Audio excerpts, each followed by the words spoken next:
Law 30 students, just taking a look at this whole idea of the evolution of codified law. So what I mean by that and it's referring to is the idea of taking laws and actually putting them into a law code. So like in a manual or a book. That's basically what it is. So I'm just looking at this part in the law textbook that's available to you. And this is the same that is on the little notes that I've given you as well in your presentation. So I'm hoping that you read through this. There's some concepts here that I would like to explain. So in the check yourself, it says, what's the Code of Hammurabi and when was it written? So again, just comes from this first paragraph here. So it came from a Babylonian king, King Hammurabi, and it was written about 3,800 years ago.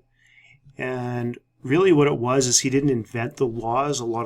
Many of the laws that are in the Code of Hammurabi were in common practice. It was just one of the first times in human history that the laws were actually put down in a law code. It was based on the idea of retribution. That would be number 2. So what was the concept behind the Code of Hammurabi? So retribution, and think of that as an eye for an eye. And that's basically and I think it even comes, there's a law in the Code of Hammurabi that if you take someone's eye out, then your eye has to be taken out, or if you build a building and it falls down and you're put to death and things like that. So retribution was the basis for the Code of Hammurabi. Mosaic law. It doesn't say a lot about Mosaic law, but it just says here that later systems included Mosaic law. It was based on the Old Testament. So that would have been Old Testament law. What you're probably familiar with and what's permeated into our legal system would have been the 10 Commandments. So that was part of Mosaic law.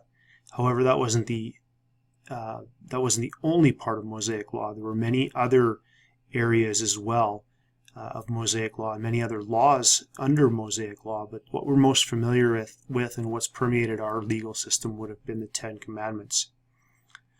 All right. It says, what is significant about the Justinian Code? So the Justinian Code would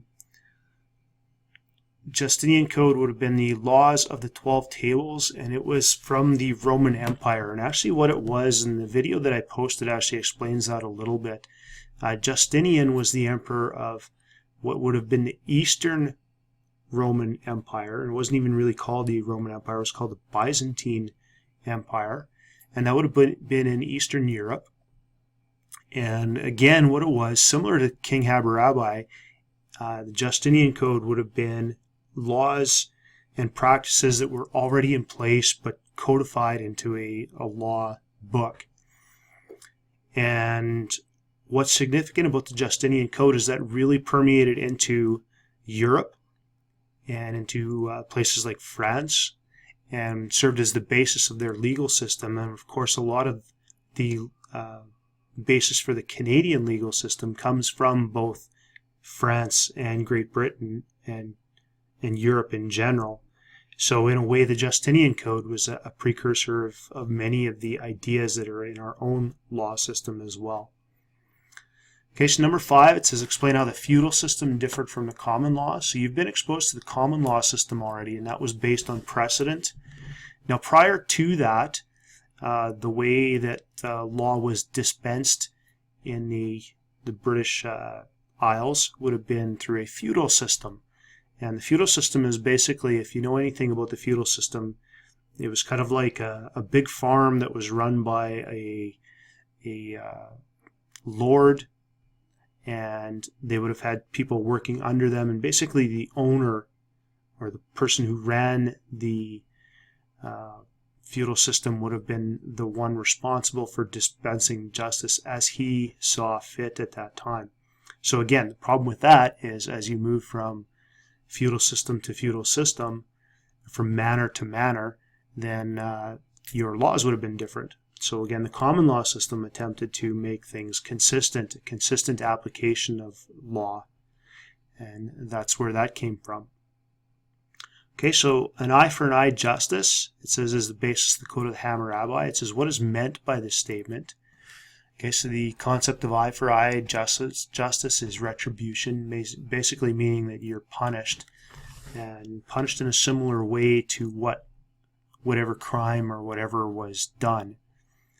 So do you agree with this principle of justice? That's for you to decide. You should take a moment, pause, and do you agree with eye for an eye justice? Before you do that, think about what are some potential issues with an eye for an eye justice. And of course, I've had answers in the past like people that maybe are innocent, and let's say they're accused of murder. Well, an eye for an eye justice, if there's retribution, then you would be put to death for a murder. And of course, that's not good when somebody turns out to be innocent of that crime. So that's just one of the issues that comes up with eye for an eye justice. So again, this is the evolution of codified law. Codification here means that we're putting laws down into an actual document that people can follow. And the first one, or the first codified law system, was the Code of Hammurabi. We had other examples like Mosaic law and like the Justinian Code. Remember, the common law system was actually based on precedent. It wasn't necessarily a codified law system. However, decisions in court cases would have been recorded. So in that way, it's codified, although it's not a codified system in the terms of the laws being written down specifically. And that is about it. There's activities to follow.